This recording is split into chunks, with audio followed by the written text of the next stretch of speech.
Sehingga dapat saya simpulkan, oh ini tentu bagaimana dia terima penguatan. Tentu dia datang kepada orang yang seiman. Bukan kepada orang lain. Nah ini memperkuat saya dan meyakini bahwa hanya Isa Al-Masih yang dapat memberikan pertolongan dan memberikan jalan untuk kita menuju kepada surga. Bukan yang lain. Sehingga bulatlah hati saya meyakini bahwa Tuhan yang benar itu hanya Isa Al-Masih yang dapat saya sebut, yang disebut Yesus Kristus. Puji Tuhan saudara-saudara, seperti cuplikan yang sudah kita tonton bersama, kali ini kami akan tayangkan kesaksian dari seorang muslimah yang kini murtad masuk Kristen. Penasaran dengan kesaksian ini? Mari kita tonton dan saksikan bersama. Dan kepada para sahabat, teman yang cinta kepada acara ini, dan kepada semua tentunya pendengar yang kami hormati dan kami kasihi. Latar belakang saya dibesarkan dari satu keluarga di mana kakek saya dulu adalah seorang jagoan di daerah Bekasi, Babelan, sampai Pasir Kunci. Dia seorang jawara yang luar biasa. Dan ayah saya besar, tumbuh pada waktu zaman penjajahan. Dan sayangnya mereka tidak berpendidikan. Dan ibu saya juga dari desa, tidak berpendidikan. Saya tumbuh besar di keluarga yang miskin wawasan, miskin ilmu keagamaan, dan lain sebagainya. Dan keluarga orang tua saya kurang lebih 10 anak, dan saya anak keempat. Kami kebetulan tumbuh di Jakarta, berjuang, dan saya juga bergaul dengan teman-teman sekampung di daerah Jakarta. Dan tapi di hati saya mencari kebenaran yang sesungguhnya.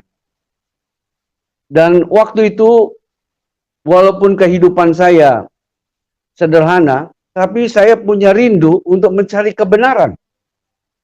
Saya berharap ada satu kebenaran yang bisa membimbing hidup saya ke depan dan membawa saya kepada sesuatu kehidupan yang luar biasa.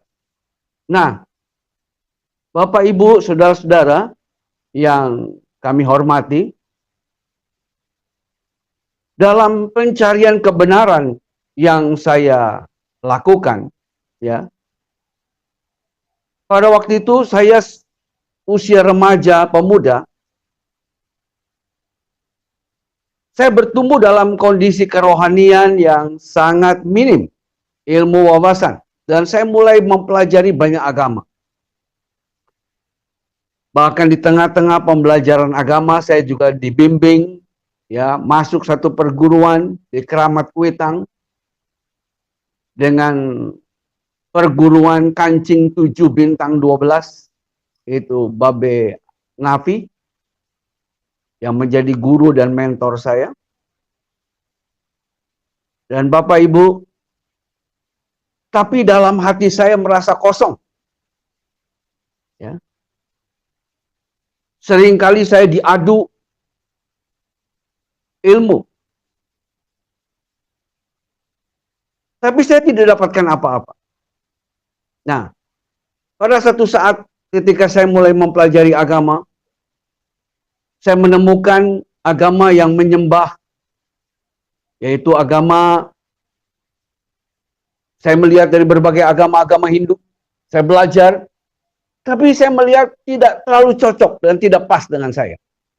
Karena saya bingung bagaimana saya dapat menemukan Tuhan yang mendampingi saya di tengah begitu banyak dewa yang saya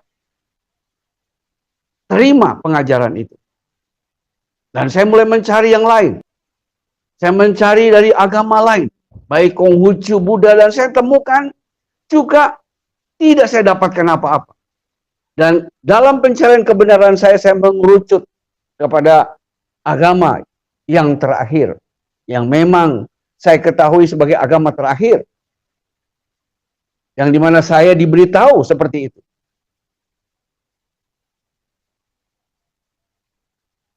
Nah, di dalam pelajaran, pendalaman yang saya buat, yang saya lakukan, ya,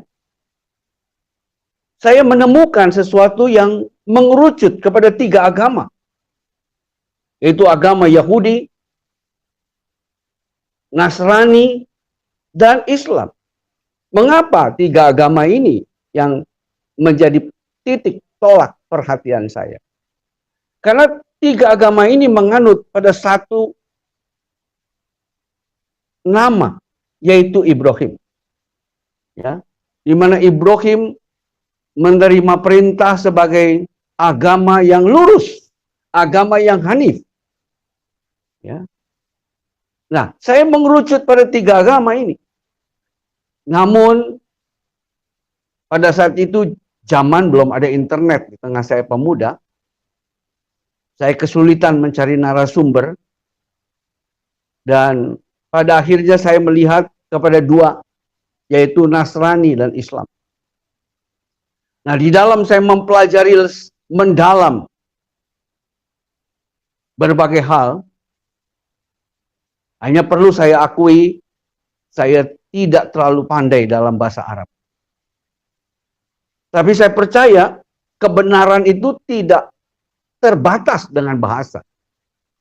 Karena kalau kebenaran itu dibatasi oleh bahasa, tentu kita tidak semua bisa menemukan kebenaran. Dan saya melihat Tuhan, Allah yang maha besar, Dia adalah Allah yang mengasihi.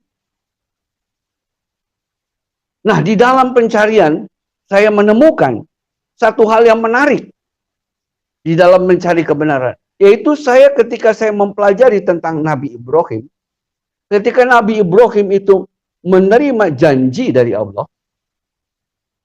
dia menerima satu tanda, yaitu di mana tanda itu adalah tanda sunat. Ini satu perkara kebenaran yang saya temui. Sehingga saat itu mulai anaknya pun disunat. Dia Ibrahim memiliki 2 anak, yaitu Ismail dan Ishak. Ya. Bahkan dalam konon cerita yang saya baca, Ismail disunat dan juga Ishak disunat. Dan sejak saat itu seluruh keturunan Nabi Ibrahim harus disunat. Bahkan di dalam perjalanan saya mencari kebenaran ini, saya boleh melihat dari 25 nabi, 24 khususnya. Ya. Semua nabi berasal dari bangsa Israel. Dan tiap-tiap nabi ini mengalami zamannya dengan luar biasa, sampai Nabi Isa pun disunat umur 8 hari. Nah, ketika saya menemukan kebenaran ini, saya amat tertarik. Ya. Ini kebenaran pertama yang saya temukan.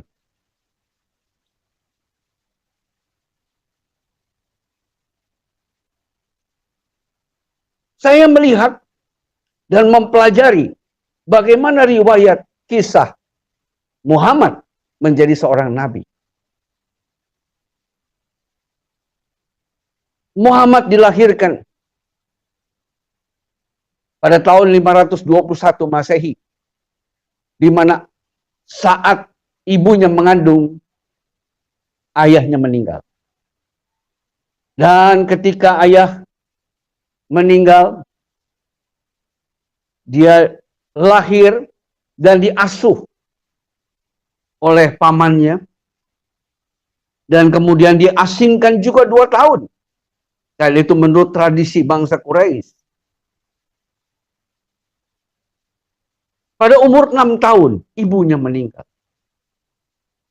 Dan kemudian mulailah dia tumbuh dalam keremajaannya.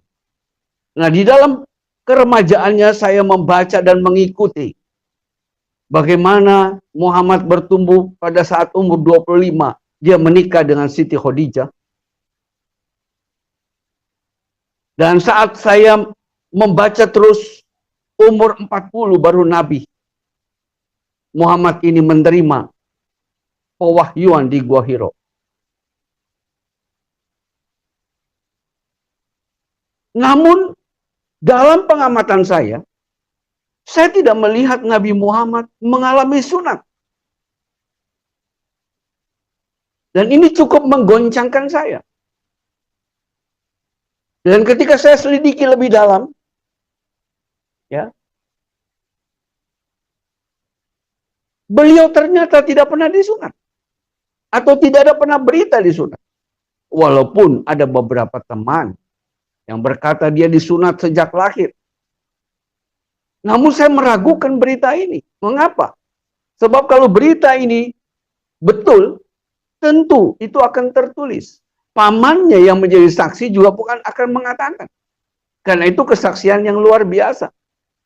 Tapi ternyata tidak ada hal ini.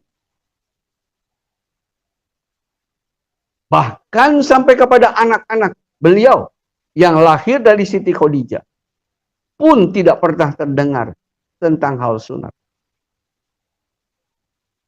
Jadi dengan kata lain, saya bisa melihat bahwa kalau Muhammad ini menjadi penutup pewaris Nabi dari Ibrahim, pertanyaan saya mengapa sunat yang diberlakukan di dalam hukum Israel, hukum bangsa Yahudi, bahkan sampai hari ini, tidak pernah berubah.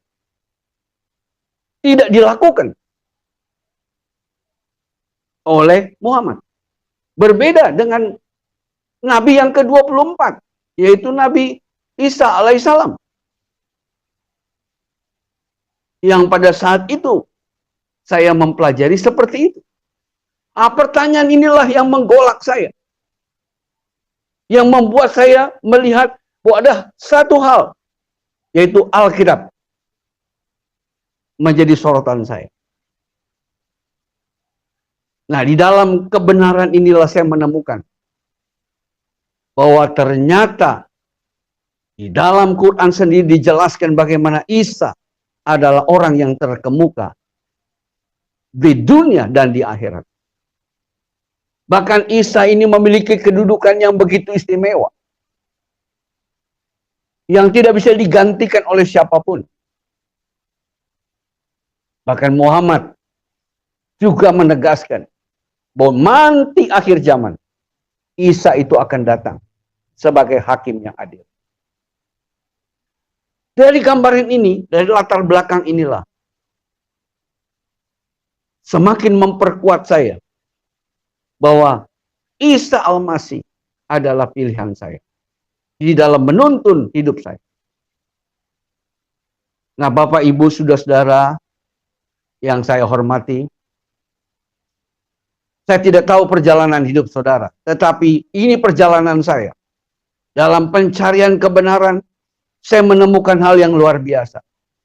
Dan tanpa sadar, saya melihat ada satu hal yang keliru dalam cerita tentang Muhammad. Yang tidak diungkapkan ketika saya bertanya pada banyak orang. Hanya mereka memberikan keterangan yang seadanya, yang tidak sesuai. Dan itu sangat menyedihkan saya.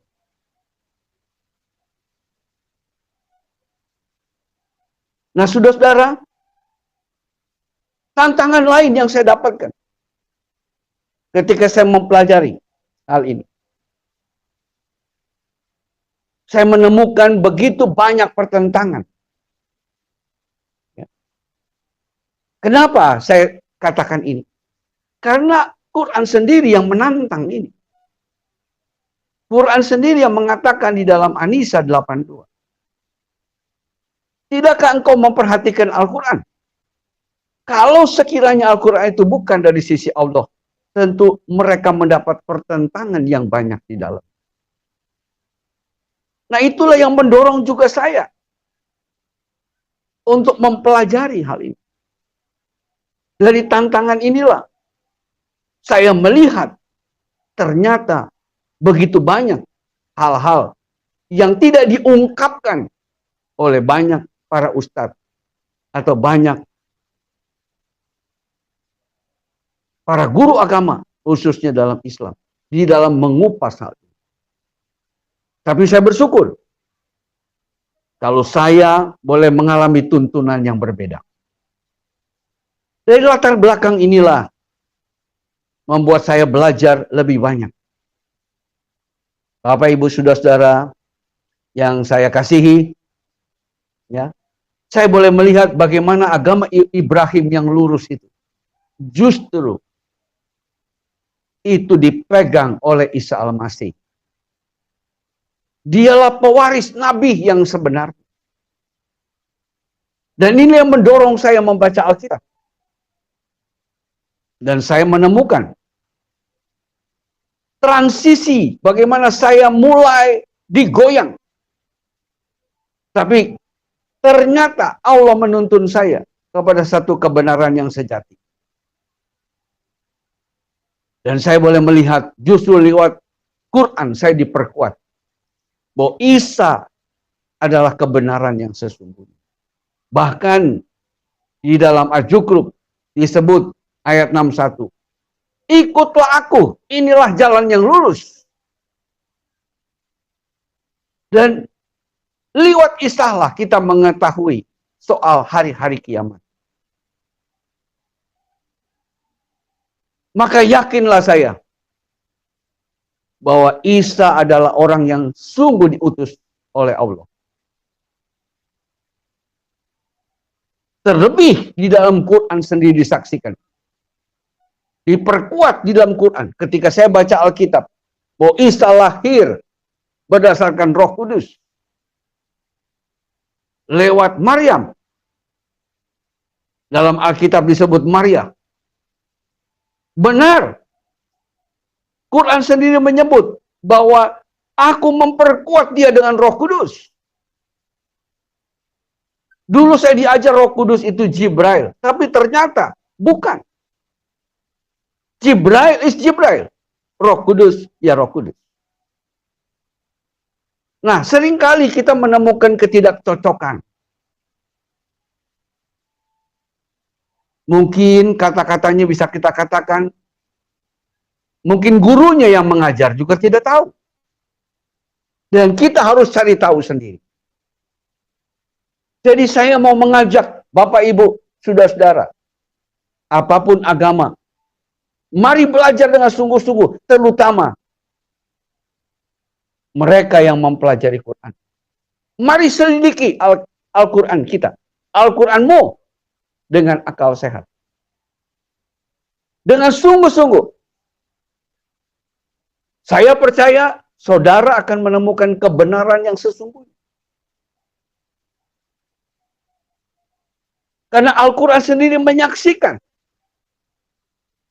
betapa Isa itu luar biasa. Dari segi penciptaan, kita melihat Isa itu tumbuh dengan mujizat yang luar biasa. Ketika masih bayi, dia bisa bicara. Dalam Quran, di dalam surat Maryam sudah disebutkan. Dia bisa bicara sejak bayi. Dia bisa membuat burung dari tanah dan menghidupkan. Itu mujizat yang luar biasa. Tapi ketika saya baca posisi Muhammad hanya berkata, aku tidak tahu iman. Aku tidak mengerti iman. Sebelumnya aku tidak tahu. Bahkan Quran menjelaskan, Allah menegur dia. Kalau kau masih ragu-ragu ya Muhammad, bertanyalah kepada ahli kitab sebelumnya. Saya cukup syok membaca itu. Oh, ternyata Alkitab yang ada pada zaman Nabi Muhammad itu, ya, ternyata masih sah, masih asli. Ternyata apa yang disampaikan selama ini bahwa kitab orang Kristen itu palsu, itu tidak benar. Karena pada masa Muhammad hidup, bahkan sampai meninggal. Beliau selalu menekankan, bacalah kitabmu, hukumlah dengan kitabmu. Orang Yahudi disuruh dengan Tauratnya, orang Nasrani dengan Injil. Artinya, kitab yang ada saat itu masih asli, tidak pernah mengalami perubahan. Inilah memperkuat saya untuk masuk lebih membandingkan antara Quran dan Alkitab. Dan dalam perjalanan saya, perjalanan pencarian kebenaran ini, ya, saya melihat dan menyaksikan, ya, bahwa ternyata Isa Al-Masih betul-betul ditaruh posisi sebagai yang terpenting. Sehingga saya mengabaikan berita-berita yang lain. Dan saya memegang hal ini. Jadi saya ingin mengajak kepada pemirsa yang setia pada acara ini. Mari, kalau engkau mencari kebenaran yang sesungguhnya, engkau akan menemukan itu. Jangan biarkan hatimu salah. Saya juga tidak mengalami bimbingan. Namun ketika hati kita murni, jujur, mau mencari kebenaran.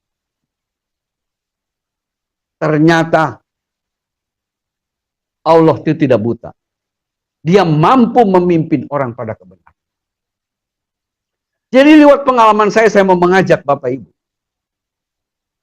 ya, untuk sungguh-sungguh fokus mencari kebenaran ini. Saya menemukan itu. Ya.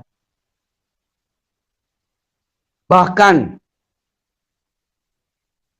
di dalam Quran ditegaskan, ya, bagaimana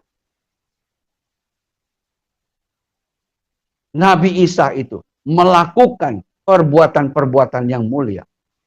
Bahkan pengikut Nabi Isa dijelaskan itu adalah orang yang akan dimuliakan sampai akhir zaman. Ini satu berita yang menggembirakan. Dan saya berharap teman-teman, sahabat saya, sebangsa dan setanah air, bahkan yang di luar negeri, kejar kebenaran yang sungguh-sungguh, maka engkau akan menemukan kebenaran itu. Di dalam Alkitab dijelaskan siapa kebenaran itu. Kebenaran itulah Isa Al-Masih sendiri.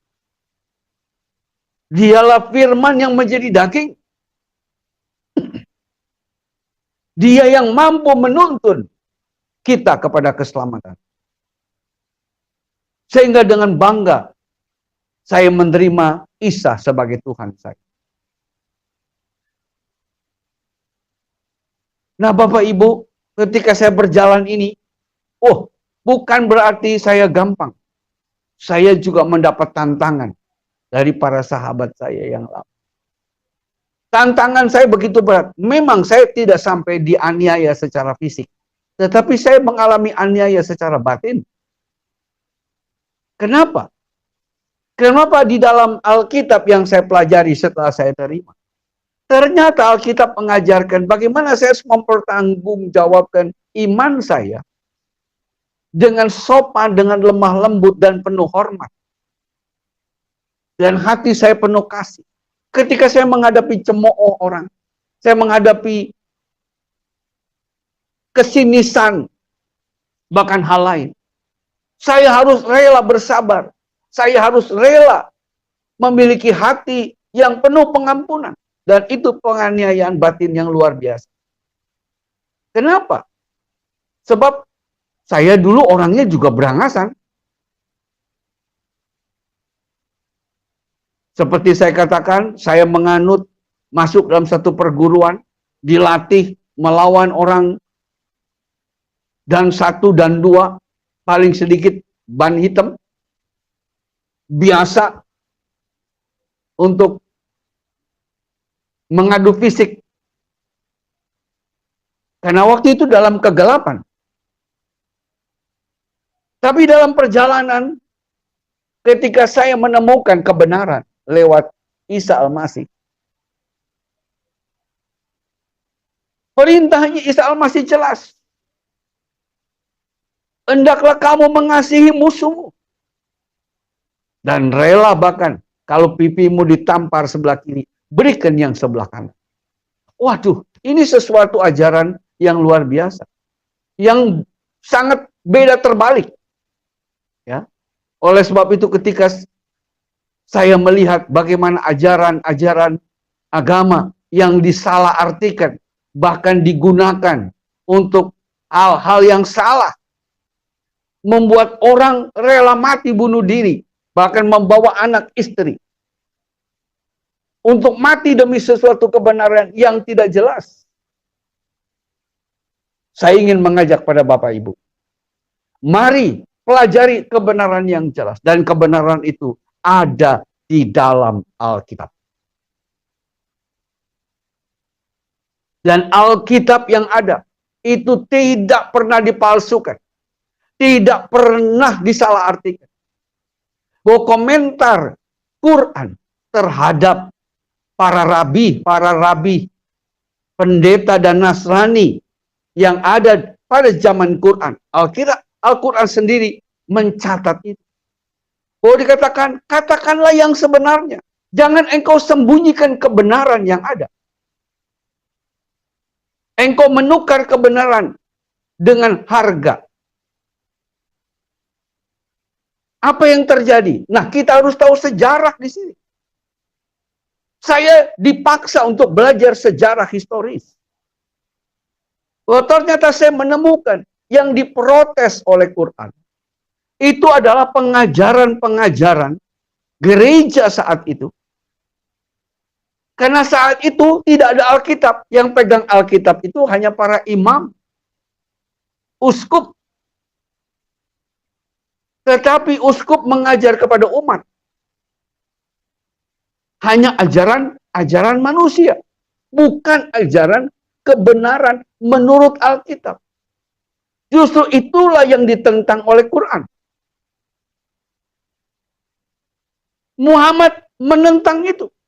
Engkau tidak mengatakan yang sejujurnya, engkau tidak mengatakan yang sebenarnya.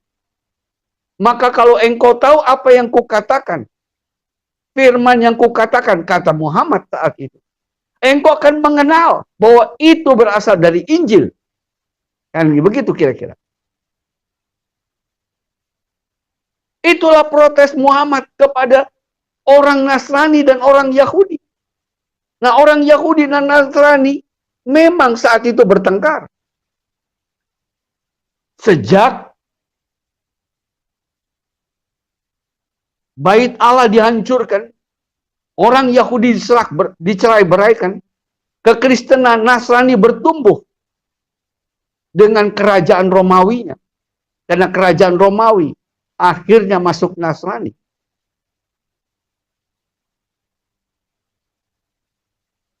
Sehingga kerajaan-kerajaan Habsyi, kerajaan Ethiopia, Yaman, Najran itu adalah kerajaan-kerajaan Kristen. Dan mereka membenci Yahudi. Yahudi hanya tinggal di Khaybar dan di beberapa tempat pada waktu zaman Muhammad di Timur Tengah.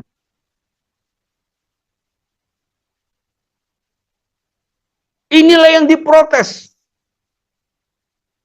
oleh Muhammad. Perebutan, pertentangan antara Yahudi dan Kristen. Yahudi menolak akan Isa. Oleh sebab itu jelas di dalam Al-Quran. Nah, ketika kita mampu melihat kebenaran ini, saudara akan melihat di mana kebenaran yang Allah taruh. Dan saya mau memberitahu kepada Bapak Ibu pemirsa yang ada di sini. Sebenarnya Al-Quran merujuk kepada Alkitab.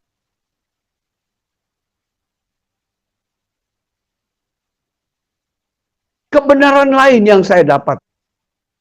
Yaitu ketika Muhammad menerima pewahyuan pertama.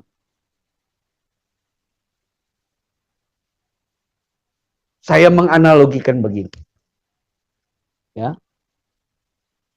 Bapak Ibu Saudara sekarang, yang mungkin pemirsa pendengar hari ini, mungkin ada yang beragama Hindu, mungkin ada yang beragama Buddha, mungkin ada yang beragama Islam, atau beragama Kristen. Kalau saudara di tempat saudara masing-masing, saudara mengalami tekanan, depresi yang luar biasa. Misalnya kalau saudara seorang Islam, kira-kira saudara mencari kekuatan pertolongan untuk jiwa saudara yang tertekan. Kalau saudara seorang Islam, saudara pergi ke ustadz, atau saudara pergi ke pendeta, atau ke biksu. Saya percaya saudara akan pergi ke ustadz. Kenapa? Sebab itu seiman dengan saudara. Itu sepemahaman dengan saudara. Tidak mungkin saudara cari yang lain. Begitu pula sebaliknya si Kristen. Ketika dia mengalami tekanan, dia tentu cari pendeta atau pastor. Dia tidak mungkin lari ke ustadz. Nah, kita melihat Nabi Muhammad ini, ketika Muhammad menerima wahyu di Gua Hiro, dia begitu ketakutan. Bahkan dia memperkirakan dia bertemu dengan sesuatu makhluk yang menyeramkan. Sehingga pulang dengan gemetaran, dan Siti Khadijah bertanya. Dia bertanya, "Ya Abul Qasim, kenapa kau? Mengapa kau terjadi begini?" Ya. Saudara perlu tahu, Siti Khadijah memanggil Muhammad itu dengan nama Abul Qasim. Apa yang terjadi? Oh, selimuti aku, selimuti aku. Akhirnya begitu takut. Dan Siti Khadijah berkata, "Sudah, jangan engkau takut. Mari kita pergi ke paman kita. Yaitu pergi ke Waraka bin Nawfal." Siapakah Waraka bin Nawfal? Dia adalah seorang pendeta. Seorang yang mengerti Injil. Bahkan menerjemahkan Injil dari bahasa Ibrani ke dalam bahasa Arab. Sehingga dapat saya simpulkan, oh, ini tentu bagaimana dia terima penguatan.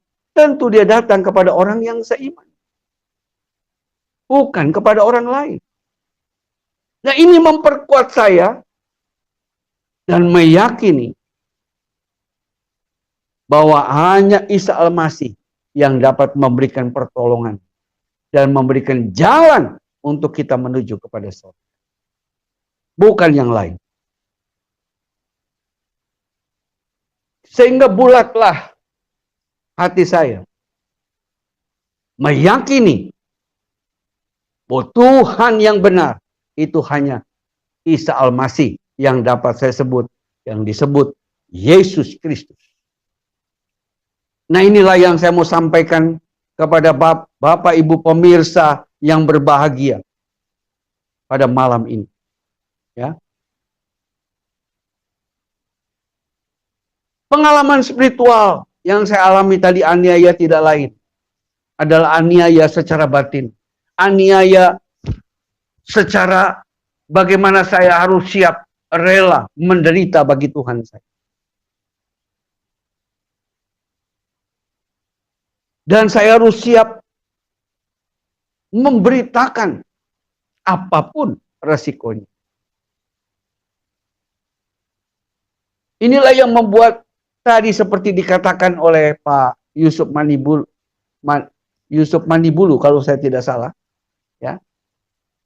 Pak Yusuf mengatakan sampai usia seperti ini saya masih semangat. Mengapa? Karena saya melihat kebenaran yang sesungguhnya yang saya tidak temukan di manapun, di keyakinan manapun, selain di dalam Yesus Kristus, Tuhan itu sendiri. Aniaya lain adalah kita harus melawan rasa takut. Takut tidak punya teman, takut dimusuhi, dan takut segala hal. Tapi saya percaya ketika kebenaran dari sang kebenaran itu ada di dalam hati saya, maka dia menuntun saya untuk mengalami ketenangan dalam jiwa. Melawan kemunafikan.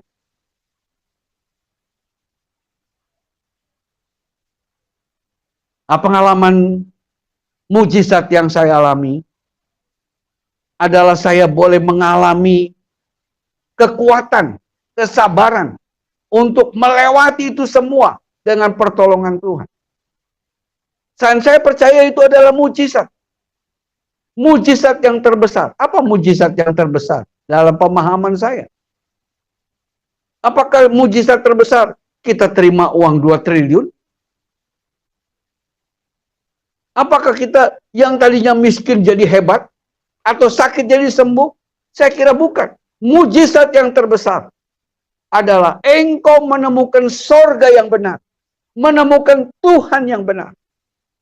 Menemukan kitab yang benar. Dan menerima, mengetahui jalan yang benar. Itu jalan yang lurus. Ketika kita dibukakan kesempatan itu mujizat terbesar dan tidak ada nilai. Maukah Bapak Ibu menerima mujizat terbesar? Saya mau mengajak Bapak Ibu, pemirsa yang berbahagia. Mari terima mujizat ini. Karena mujizat ini nilainya kekekalan.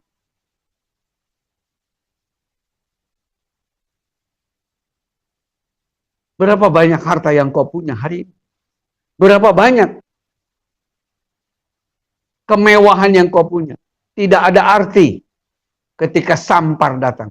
Tidak ada arti ketika penyakit datang. Ketika kematian mendatangi kita. Kita bahkan tidak bisa menunda 1 detik. Tapi kalau engkau sudah menemukan jalan kebenaran di dalam Yesus Kristus, saya mau pastikan kepada Bapak Ibu pemirsa yang berbahagia malam ini. Engkau menerima mujizat yang terbesar dalam hidup. Dan mujizat itu memiliki nilai kekekalan sampai selama-lamanya. Inilah kesaksian yang saya alami ketika saya mempelajari begitu banyak keyakinan. Justru saya menemukan kebenaran-kebenaran yang juga diungkapkan oleh Quran. Sehingga Bapak Ibu pemirsa yang berbahagia, kalau mungkin di hadapanmu saat ini ada berbagai kitab atau ada satu kitab, yakinlah bahwa kitab yang engkau pegang ada Alkitab yang menceritakan tentang Yesus Kristus. Kalau itu yang menjadi pilihanmu, kalau itu yang menjadi peganganmu, saya pastikan kepada Bapak Ibu, mujizat ada di depan dan di belakang dan menutupi perjalanan hidup saudara. Jadi jangan ragu-ragu. Segera berubah. Adapun hal-hal lain, semua bisa dipelajari dengan akal, dipelajari dengan seksama. Berbagai kebenaran tidak mungkin disembunyikan. Ya. Terlebih dalam dunia saat ini, dunia digital. Semua terbuka. Dunia itu seperti sempit. Semua dapat diketahui. Saudara tinggal klik, semua keluar. Dan saudara akan melihat. Jangan bertahan di dalam ketidakbenaran. Jangan bertahan di dalam kepalsuan. Jangan bertahan di dalam kebohongan. Berbalik kepada kebenaran. Pegang kitab yang benar. Nabi yang benar, Tuhan yang benar. Maka engkau akan melihat tuntunan yang ajaib dalam hidup Bapak Ibu pemirsa yang berbahagia. Inilah yang sedikit saya sampaikan kepada Bapak, Ibu, Saudara sekalian yang berbahagia. Biarlah acara ini dapat menjadi berkah buat kita semua, buat pendengar yang berbahagia, dan terima kasih buat Bapak Yusuf yang telah memfasilitasi selalu acara ini. Tuhan memberkati. Terima kasih. Puji nama Tuhan, demikianlah kesaksian yang sudah kita tonton bersama. Kiranya kesaksian ini dapat memberkati kita semua. Dan terima kasih buat semua yang sudah dukung dan support channel ini. Doa kami selalu menyertai saudara semua dimanapun berada. Sekali lagi terima kasih dan salam, sampai jumpa.